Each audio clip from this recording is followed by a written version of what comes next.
Caleb juró haber cerrado la ventana con llave antes de acostarse, pero esa mañana estaba entreabierta, con la cortina danzando en el frío viento de octubre. La observaba desde la cocina, con la taza de café congelada a medio camino de sus labios. Hazel estaba sentada a la mesa, moviendo el cereal en su tazón, con la mirada fija en algo afuera. Cuando él le preguntó qué miraba, no respondió, simplemente siguió mirando. La alerta meteorológica en su teléfono volvió a sonar. El huracán Katrina, categoría 4, tocaría tierra en 18 horas. Se recomendaba la evacuación. Pero Caleb ya había vivido tormentas antes, hacía 2 años. Una se lo había llevado todo lo que importaba. Esta vez no iba a huir. Se quedaba en la casa donde Rachel había sonreído por última vez, respirado por última vez, susurrado por última vez que alguien venía a buscarla.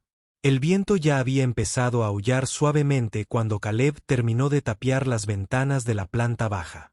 Hazel observaba desde el sofá, con sus pequeñas manos agarrando el conejo de peluche que Rachel le había cosido para su 3er cumpleaños.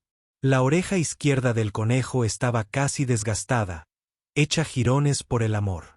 Caleb clavó el último clavo en la lámina de madera contrachapada que cubría la ventana de la sala, y cada golpe resonó por la casa como una cuenta regresiva. El meteorólogo de la televisión habló con ese tono tranquilo y mesurado que todos usaban antes de que llegara el infierno. Vientos sostenidos de 193 kilómetros por hora, marejada ciclónica de 4,5 a 6 metros. Se esperaban daños catastróficos. Caleb ya lo había oído todo. 2 años atrás, el huracán David trajo lluvia que convirtió su calle en un río. Rachel salió a mover el coche a un terreno más alto. Nunca regresó. La encontraron 3 días después, varada cerca del puerto deportivo, con las llaves del coche aún agarradas. Ahogamiento accidental, decía el informe. Tragedia, mala suerte. Nada sospechoso. Pero Caleb nunca lo creyó. Rachel era una buena nadadora. Creció en estas aguas. Y la noche que murió, tuvo miedo. La recordaba paseando por la cocina, mirando su teléfono cada pocos minutos, sobresaltándose por las sombras. Cuando le preguntó qué pasaba, ella lo besó y dijo, nada, solo la tormenta. Su sonrisa no se había reflejado en sus ojos. Ahora, al ver a Hazel mirar fijamente la misma ventana donde Rachel había estado 2 años atrás, Caleb sintió que la vieja paranoia volvía a aparecer, la sensación de ser observado, de algo que lo rodeaba, esperando. Lo había sentido durante semanas, pequeños detalles fuera de lugar. Sus llaves se movieron del gancho a la encimera, la puerta trasera se abrió cuando estuvo seguro de haberla cerrado, huellas en el jardín que no eran suyas ni de Hazel. «Papá». La voz de Hazel era baja. «¿Viene alguien?» Caleb se apartó de la ventana. «¿Qué quieres decir, cariño?» Mami solía decir eso. Antes de la tormenta, dijo que alguien venía. Los dedos de Hazel se apretaron alrededor del cuello del conejo. «Vienen ahora». El martillo se le resbaló de la mano a Caleb y cayó al suelo con estrépito. Nunca le había contado a Hazel sobre el comportamiento de Rachel esa noche. Era demasiado pequeña para recordarlo, o eso creía él. A las 6 de la tarde, el huracán había llegado con fuerza. El viento no solo soplaba, gritaba. Encontraba cada resquicio en la armadura de la casa y lo explotaba, silbando por las grietas, haciendo vibrar las puertas, haciendo que toda la estructura crujiera como un barco en alta mar. Caleb y Hazel estaban acurrucados en el sótano, mientras la radio meteorológica crepitaba con actualizaciones cada vez más alarmantes. El corte de luz había ocurrido 1 hora antes, sumiéndolos en una oscuridad solo interrumpida por el haz de luz de la linterna de Caleb. Hazel finalmente se había quedado dormida, acurrucada a su lado con el conejo bajo la barbilla. Caleb le acarició el pelo y escuchó la furia de la tormenta sobre sus cabezas.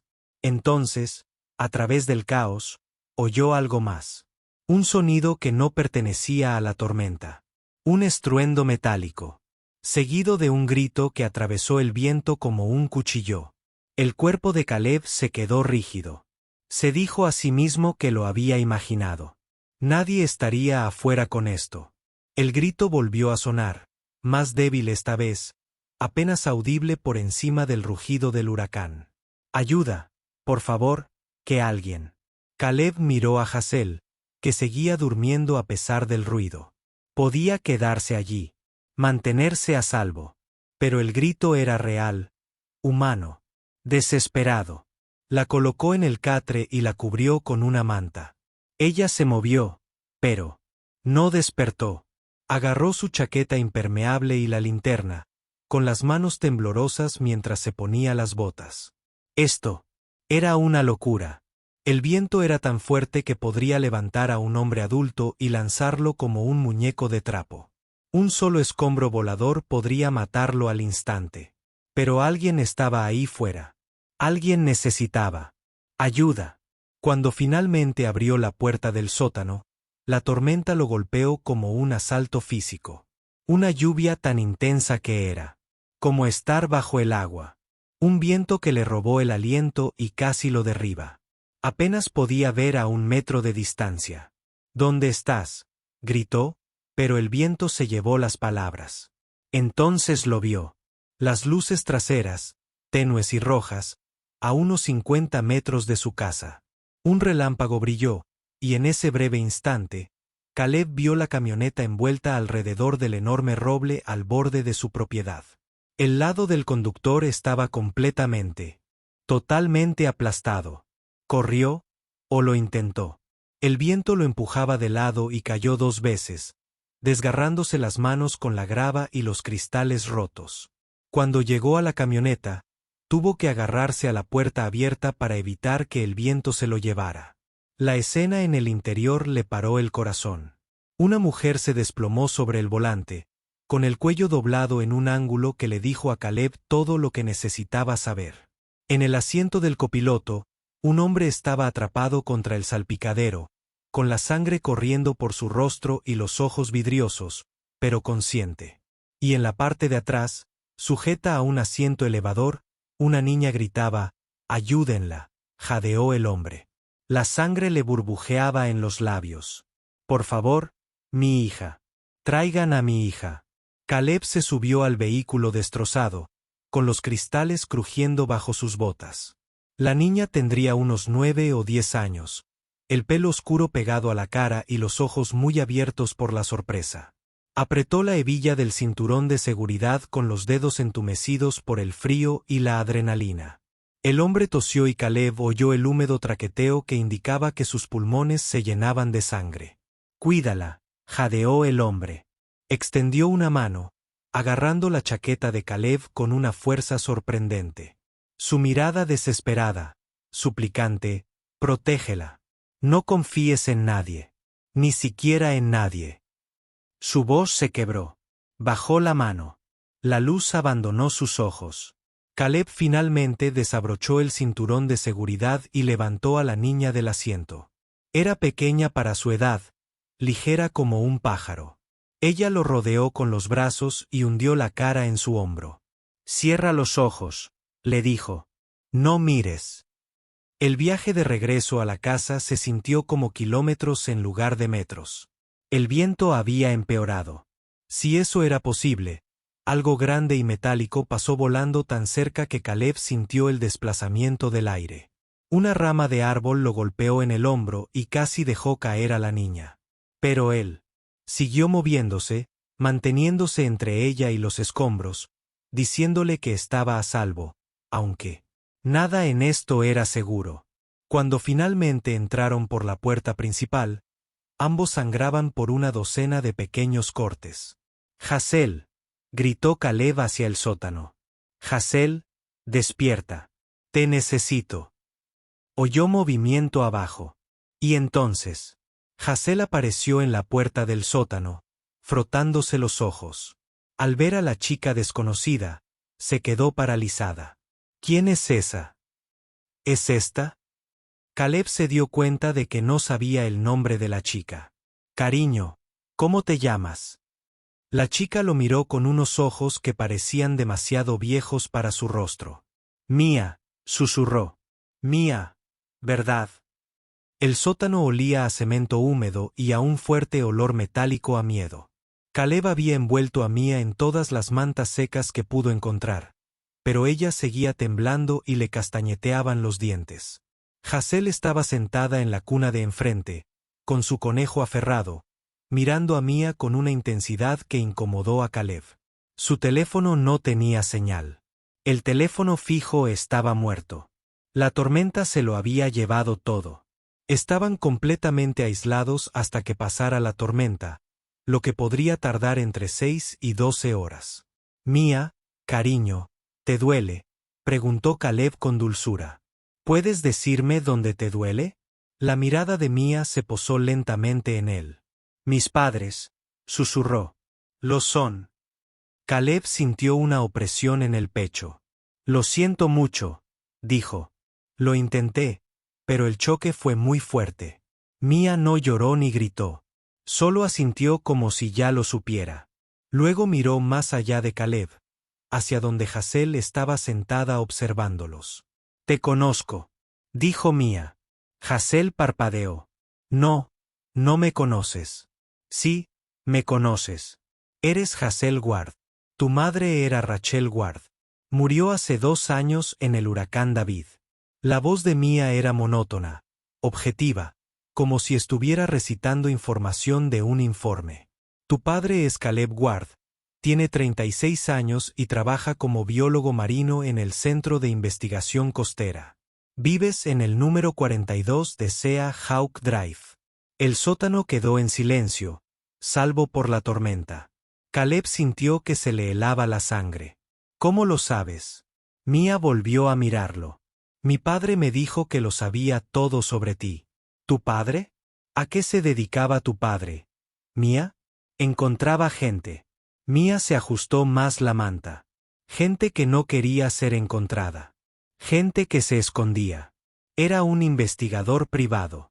Estaba investigando a alguien cercano.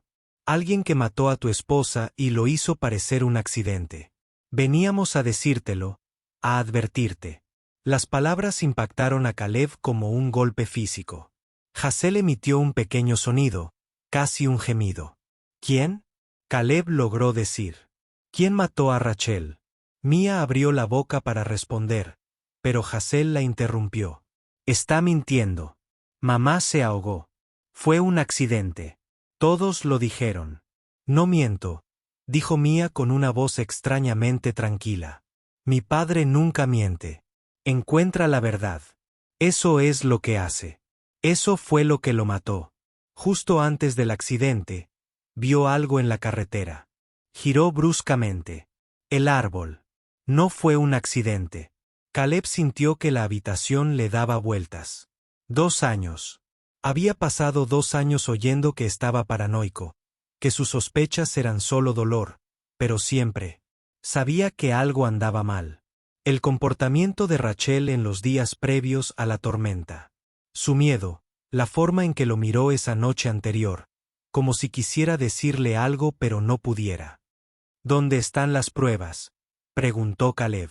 ¿Dónde están las pruebas de tu padre? ¿Dónde están? Mía sacó algo de su bolsillo. Una pequeña memoria USB. La funda impermeable seguía sellada. La levantó. Mi padre hizo copias de seguridad de todo. Me las dio antes de irnos. Me dijo que lo guardara, que si algo le pasaba, te lo diera. Le tendió el disco a Caleb.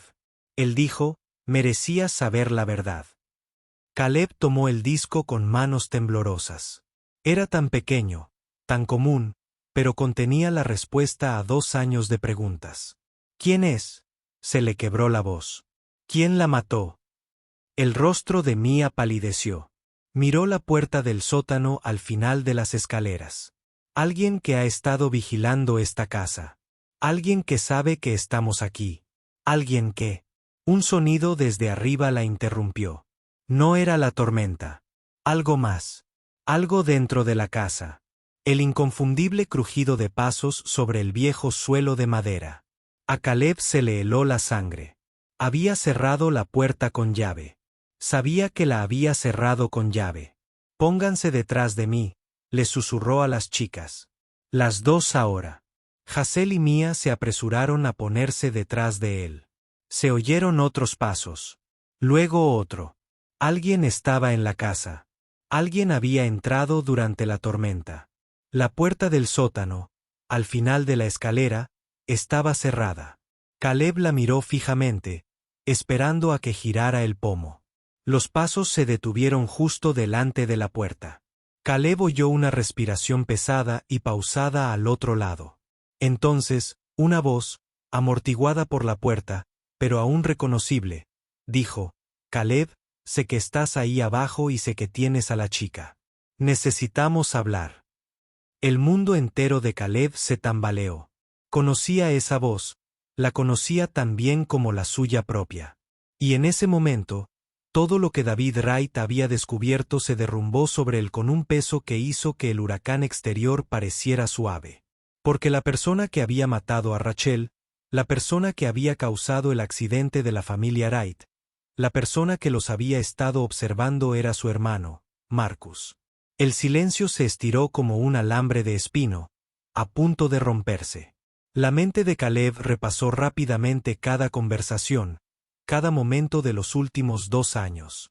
Marcus, su hermano menor, que se había mudado a la costa hacía 5 años, que vivía a solo 10 minutos de distancia, que venía a cenar todos los domingos.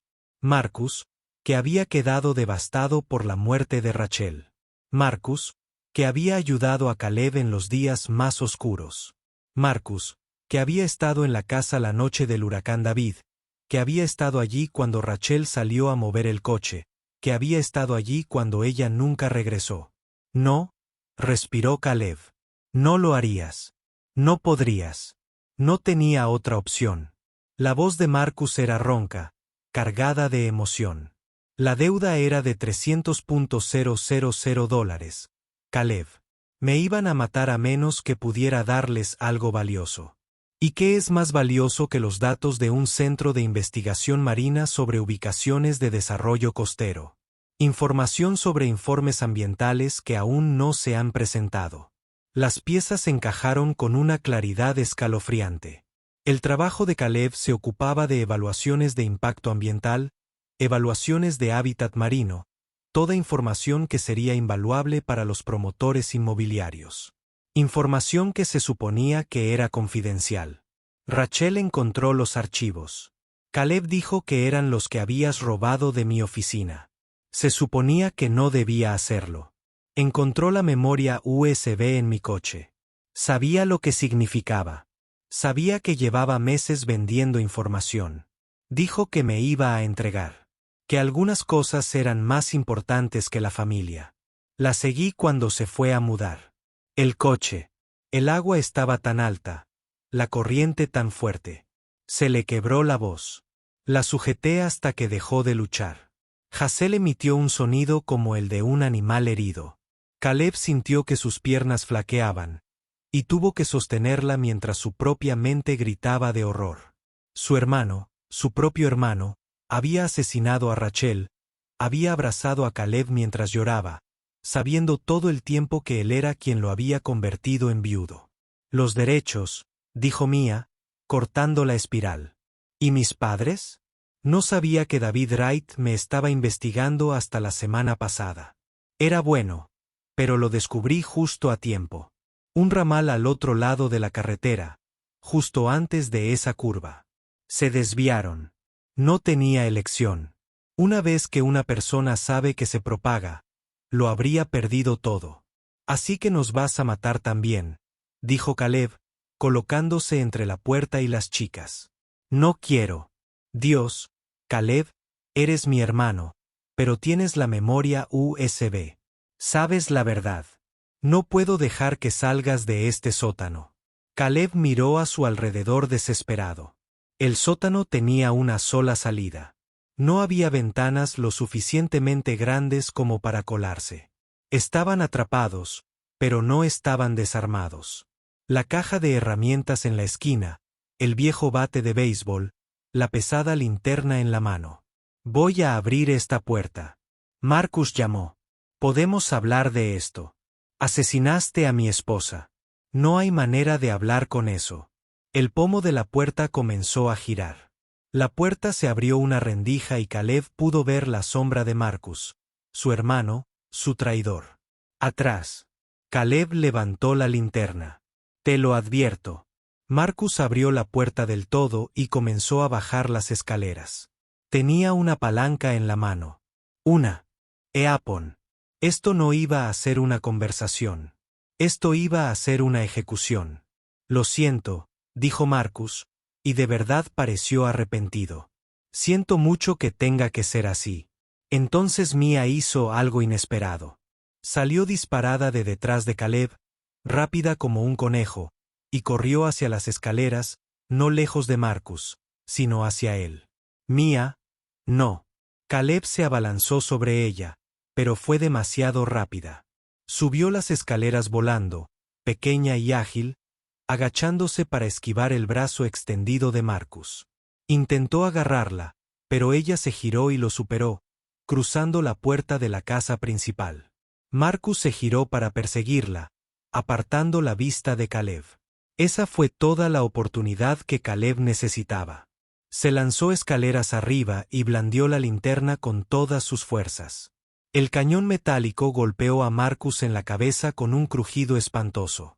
Marcus tropezó, dejó caer la palanca y se agarró a la barandilla. La sangre le corría por la sien. Pero no se desplomó. No debiste haber hecho eso, dijo Marcus, y se abalanzó. Se estrellaron en las escaleras, una maraña de puños y desesperación. Caleb sintió las manos de Marcus cerrarse alrededor de su garganta, apretándolo, cortándole el aire. Arañó la cara de su hermano. Rodaron por 3 escalones y se estrellaron contra el suelo de cemento. «Papá», gritaba Hazel, pero Caleb no podía respirar. Puntos negros danzaban en su visión. Entonces, de repente, la presión desapareció. Marcus se sacudió hacia atrás, aullando.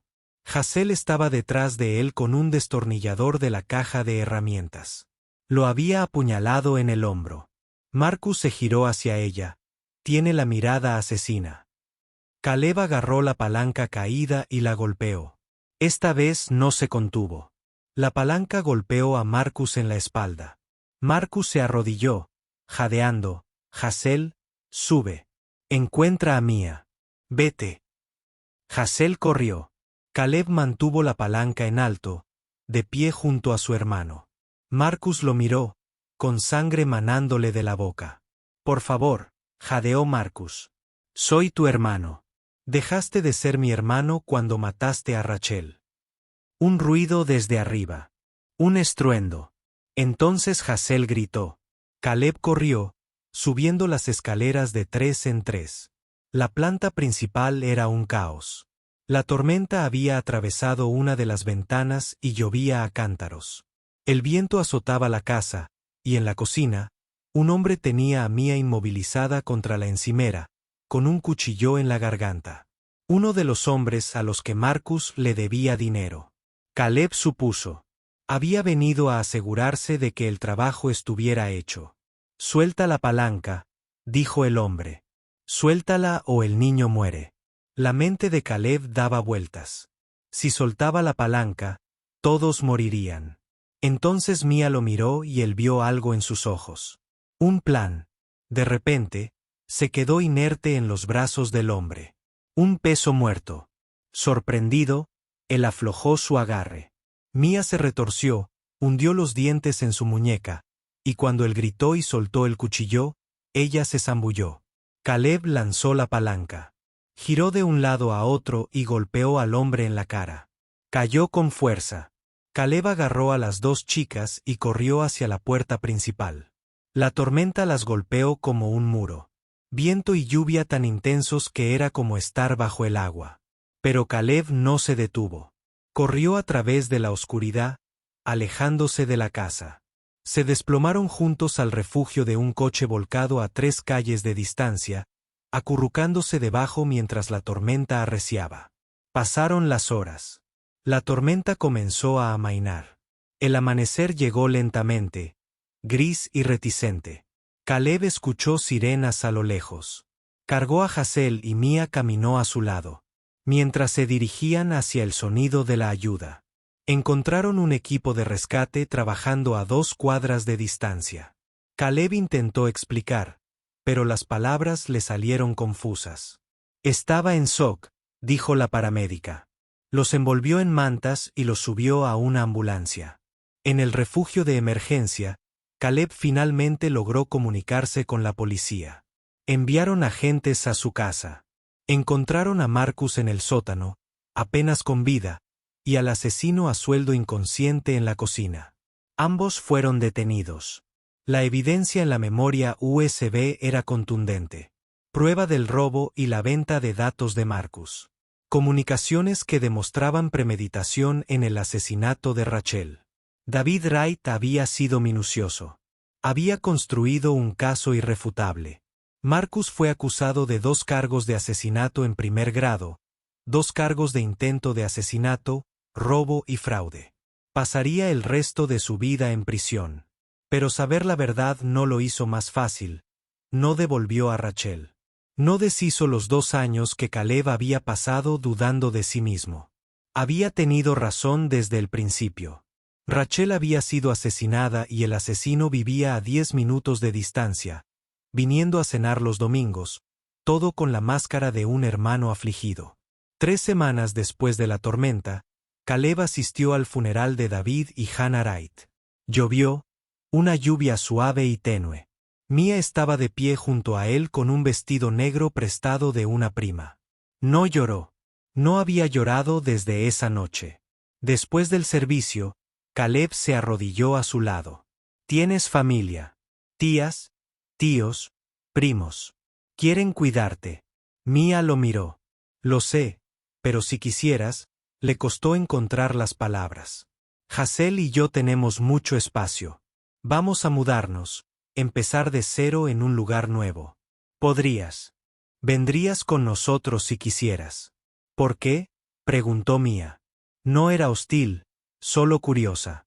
«Porque tu padre me salvó la vida al descubrir la verdad. Porque tú salvaste la vida de Hazel esa noche. Porque creo que Rachel habría querido que te ayudara». Mía lo consideró. «¿Tendría mi propia habitación?» «Sí». «De acuerdo. Iré contigo». Tomó 4 meses resolver los trámites legales. Finalmente, Caleb Ward se convirtió en el tutor legal de Mía Wright.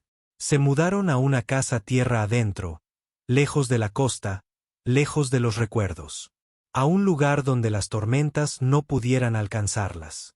Hazel lo pasó mal al principio. Pesadillas cada noche. Miedo a las tormentas, a la oscuridad. Un terapeuta la ayudó. La medicación la ayudó. El tiempo la ayudó. Ella y Mía formaron un vínculo extraño. 2 chicas que se entendían como nadie más. 6 meses después del huracán, su nueva vida había encontrado un ritmo. No era normal. Nada volvería a ser normal, pero era funcional, con posibilidades de supervivencia. Entonces, una tarde de noviembre, Caleb llegó a casa del trabajo y encontró a Mía de pie junto a la ventana de la sala, mirando la calle. Igual que Hazel solía hacerlo en la ventana de la vieja casa. «¿Qué miras?», preguntó Caleb, intentando mantener la voz tranquila. «Alguien ha estado vigilando la casa». Mía dijo con calma. «Un sedán plateado. Una persona diferente cada vez, pero el mismo coche. Se quedan sentados al otro lado de la calle unos 20 minutos y luego se van». Llevaba 2 semanas ocurriendo. A Caleb se le heló la sangre. Podría ser un periodista o simplemente alguien curioso. Tal vez. Mía no parecía convencida. O tal vez Marcus tenía otros socios. Personas que quieren asegurarse de que no sepamos nada más. Caleb llamó a la detective Morrison, la investigadora principal del caso de Marcus, y le contó lo del sedán plateado. Morrison prometió investigarlo, enviar patrullas con más frecuencia, pero también dijo algo que se le quedó grabado a Caleb. La investigación de Wright le abrió muchas puertas. Mucha gente poderosa está muy descontenta con lo que está saliendo a la luz. David Wright estaba investigando casos graves de corrupción, fraude inmobiliario, violaciones ambientales y sobornos. Si yo fuera tú, tendría cuidado. Esa noche, Caleb no pudo dormir. Alrededor de las 2 de la madrugada, oyó algo abajo. Primero fue a ver a Hazel. Estaba dormida. Luego, la habitación de Mia. Su cama estaba vacía. La encontró en su oficina frente a la computadora. Encontró algo, dijo Mia. En las copias de seguridad de mi padre, las que guardaba en la nube.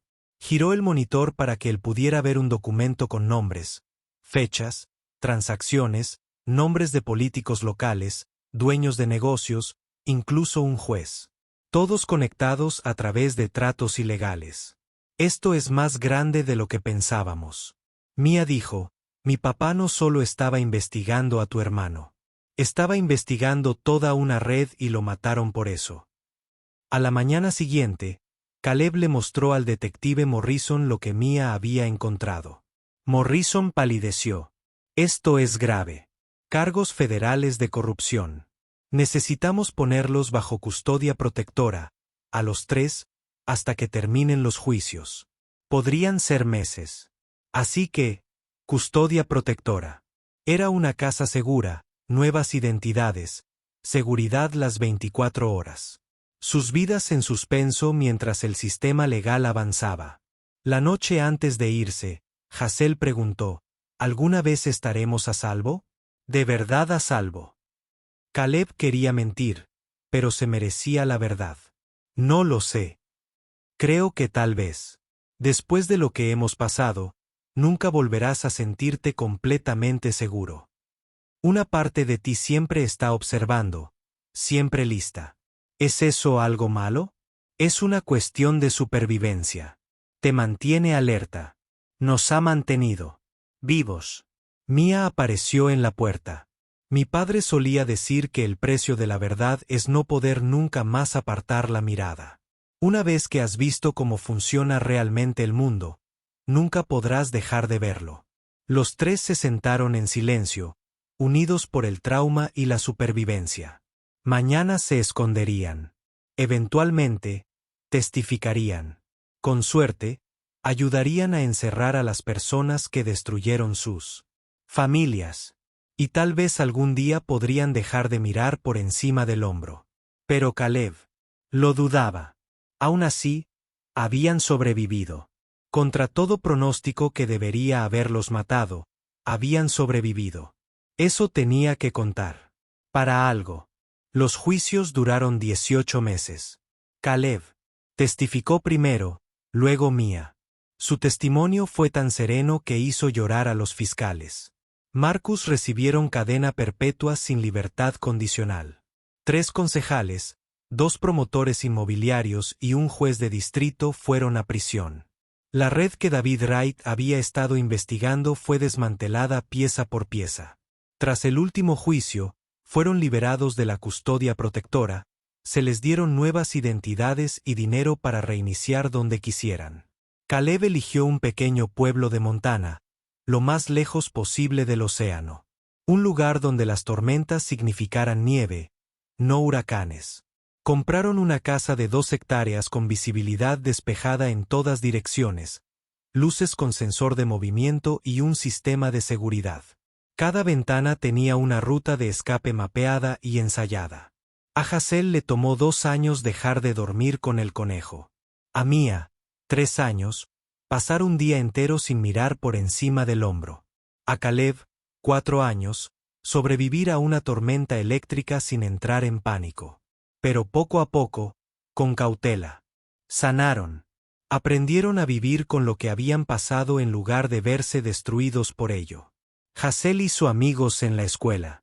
Quería ser abogada de mayor, dijo, para ayudar a quienes no podían protegerse. Mia sobresalía en todo, excelentes calificaciones, consejera estudiantil. Guardaba los archivos de su padre en un armario cerrado con llave, y a veces los revisaba. Quería ser investigadora como él, encontrar la verdad, exponer mentiras. Y Caleb aprendió a perdonarse a sí mismo por no ver lo que Marcus realmente era al no proteger a Rachel. Aprendió que hay culpa que se lleva para siempre, pero eso no significa que tenga que aplastarte. Se puede cargar con ella y seguir adelante. En el 5º aniversario del huracán, los 3 condujeron hasta la costa, al cementerio donde estaban enterrados Rachel, David y Hannah. Llevaron rosas blancas y se quedaron recordando bajo el viento salado. ¿Crees que están orgullosos de nosotros?, preguntó Hazel. Ya tenía 13 años, alta y seria, con la mirada de Rachel. Sí, dijo Caleb. Creo que están muy orgullosos. Creo que están aliviados. Mia dijo que tenía 14 años, era perspicaz y observadora. Que sobrevivimos, que testificamos, que nos aseguramos de que sus muertes significaran algo. Se quedaron en silencio. 3 personas unidas por la tragedia, la fe y el amor en el surf. Una familia forjada no por la sangre, sino por la elección. Por un trauma compartido, transformado en fuerza compartida. Mientras caminaban de regreso al auto, Caleb miró una vez más las lápidas. El viento del océano traía el olor a sal que una vez amó, cuando este lugar se sentía como su hogar. Antes de que aprendiera que el hogar no era un lugar, sino la gente dispuesta a enfrentar huracanes por ti. Esa noche, de vuelta en Montana, después de que ambas chicas se acostaran, Caleb se sentó en el porche trasero mirando las estrellas. Mia apareció a su lado, silenciosa como siempre. ¿Estamos a salvo ahora?, preguntó, la pregunta que los había atormentado durante 5 años. De verdad a salvo, pensó Caleb. Sobre Marcus en la prisión y los funcionarios corruptos encerrados, sobre el sistema de seguridad y todas las precauciones que habían tomado. No, dijo con sinceridad. Nunca estaremos completamente a salvo. Suceden cosas malas. Vienen tormentas. La gente te traiciona. Entonces, ¿qué sentido tiene? Porque la seguridad no es la ausencia de peligro. Es saber que puedes manejar el peligro cuando llega. Es tener gente que se enfrente a los huracanes por ti, que se interponga entre ti y la gente que intenta hacerte daño. La atrajo hacia sí. No estás a salvo porque nada malo puede pasar. Estás a salvo porque cuando pasan cosas malas, no estás sola. Me tienes a mí, tienes a Hazel, tienes toda una red de personas a las que les importa si vives o mueres. Mia se quedó callada un momento. Eso decía mi padre, que la seguridad no es un lugar, sino la gente. Hombre listo. Sí, él estaba dentro. Hazel gritó en sueños y Caleb fue a ver cómo estaba. La encontró enredada en mantas. El viejo conejo, de alguna manera, volvió a aferrarse a su mano. Él alisó sus mantas, le alisó el cabello, le susurró que estaba a salvo. Y por esta noche, en esta casa que habían construido juntos, lejos de huracanes y conspiraciones, y de todos los que habían intentado destruirlos, era cierto. Estaban a salvo por ahora. Y por ahora era